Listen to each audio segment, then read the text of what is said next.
राधा वल्लभ श्री हरिवंश श्री वृंदावन श्री वनचंद्र श्री वृंदावन धाम की जय। हमारे श्री सदगुरुदेव भगवान की जय। जो लोग हमारे श्री जी और लालजू से प्यार करते हैं उन सभी को पता है कि हमारा दिन हमारी श्री जी से शुरू होता है और हमारी श्री जी पे ही खत्म हो जाता है। इसलिए मैं सुबह जल्दी उठकर घर की अपनी साफ सफाई करने के बाद और स्नान आदि करने के पश्चात मैं अपनी तुलसी महारानी की सबसे पहले जोत जगाती हूँ। मौसम के कारण अभी तुलसी महारानी का अभाव हो रखा है, पर बहुत जल्दी ही श्री जी की कृपा से और तुलसी महारानी की कृपा से मैं बहुत जल्दी तुलसी नई लगाऊंगी।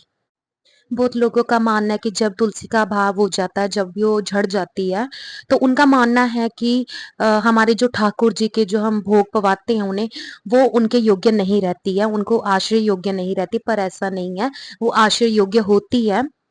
अगर तुलसी महारानी के पत्ते झड़ भी जाए किसी कारणवश या मौसम के कारणवश, फिर भी हम अपने ठाकुर जी के भोग में उनको आश्रय कर सकते हैं, क्योंकि हमारी तुलसी महारानी के होने से ही हमारे ठाकुर जी और हमारी लाडली जो भोजन पाते हैं। तुलसी महारानी की कृपा होनी तो बहुत ज्यादा जरूरी है, क्योंकि हम सभी को पता है कि हमारे ठाकुर जी हमारी लाडली जो की जो भी प्रतिक्रिया है, जो भी हमारी उनकी सेवाएं हैं, उन सभी के बीच में तुलसी महारानी का होना बहुत ज़्यादा ज़रूरी है।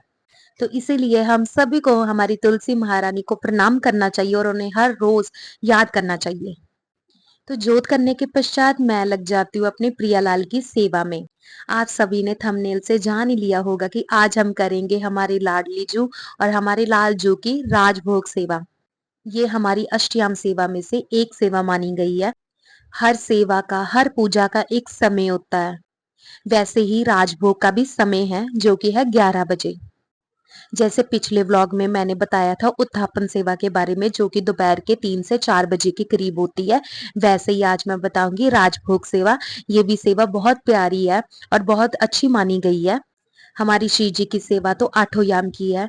मैं पूरी कोशिश करती हूँ कि मुझसे जितना बन पड़ता है मैं उतनी सेवा करूं, क्योंकि हमारे सदगुरुदेव भगवान जी कहते हैं, अगर आपसे आठों याम की सेवा नहीं हो पाती है तो कोई बात नहीं, आप 2 या 3 पहर की या 1 पहर की भी सेवा कर सकते हैं। तो इसीलिए राजभोग की सेवा है 11 बजे। आप इनको कुछ भी पवा सकते हैं जो आपके सामर्थ्य के अनुसार हो।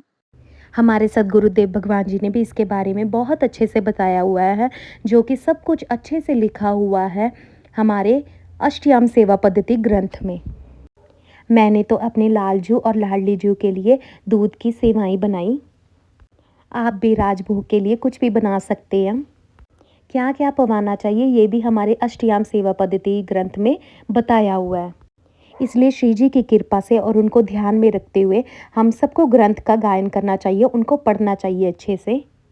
मैं पूजा में ऐसे नहीं बैठती, किसी भी सेवा में ऐसे नहीं बैठती। सबसे पहले मैं गुरुदेव की आज्ञा अनुसार पहले अपना आचमन करती हूँ। आचमन कैसे करना है ये सब मैंने आपको पहले ही पिछले व्लॉग में बताया हुआ है। आचमन करना हमारे लिए बहुत ज़्यादा ज़रूरी है, क्योंकि हम अपने भगवान की सेवा के लिए तभी तैयार होते हैं जब हमने आचमन किया हो। सब भाव की बात है। जैसे हम अपने ठाकुर जी को अपना बच्चा मानते, अपना लाल मानते हैं, पर फिर भी वो है तो हमारे भगवान ही है ना। तो इसलिए हमें अपनी शुद्धता का ध्यान बहुत अच्छे से रखना चाहिए। हमें शुद्ध होकर ही अपने अपने जो हमारे ठाकुर हैं, हमारे जो उनके विग्रह हैं, उनको स्पर्श करना चाहिए, तभी जब तक हम शुद्ध हो, हमने आचमन किया हो। इसलिए आचमन की महिमा बहुत अधिक बताई हुई है। जो लोग बार बार स्नान नहीं कर पाते हैं या नहीं कर सकते हैं, उनके लिए आचमन बहुत ज़रूरी है। वैसे भी ये नियम धारणा बहुत अच्छा माना गया है। आचमन के बाद मैं अपने गुरु भगवान को याद करती हूँ, गुरुदेव को याद करके उनके ग्रंथ खोलती हूँ और सबसे पहले ग्रंथ का दर्शन करके फिर मैं उसमें से जो सेवा है उनका अध्ययन करती हूँ और जो पद है उनका गायन करती हूँ। अष्टयाम सेवा पद्धति एक ऐसा ग्रंथ है जहाँ पर हमें श्री जी की आठों पहर की सेवा कैसे करनी चाहिए, क्या क्या समय में करनी चाहिए, वो सब कुछ बताया हुआ है। ये जैसे आप दर्शन कीजिए, अभी मैं राजभोग के बारे में बताने जा रही हूँ। जैसे हर सेवा का पद होता है, हर सेवा की आरती होती है, वैसे राजभोग सेवा का भी पद है और राजभोग सेवा की भी आरती है। सबसे पहले आप अपने भगवान के आगे वो भोजन रखेंगे जो आपने बनाया हो बहुत श्रद्धा से। उसके बाद उनसे प्रार्थना करेंगे और कहेंगे, प्रभु आप भोजन पा लीजिए। उनको पवाने के पश्चात हमको उनका गायन करना होता है। ये हर एक चीज़ के पद होते हैं, हर एक सेवा के पद होते हैं।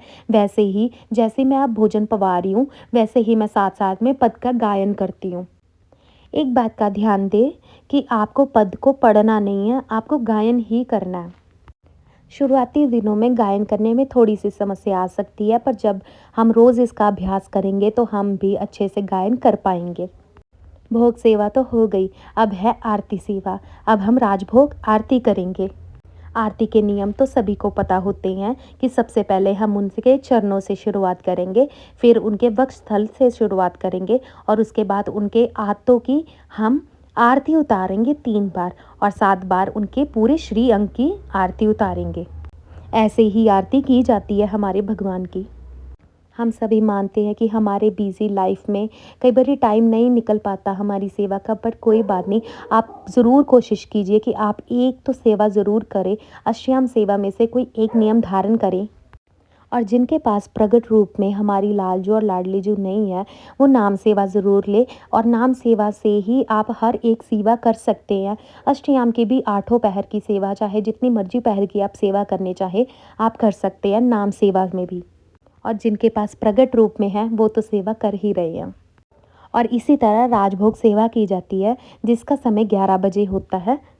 उसके बाद हमने भोग पवाना होता है हमारे प्रभु को, और भोग आप अपने सामर्थ्य के अनुसार ही पवाएंगे।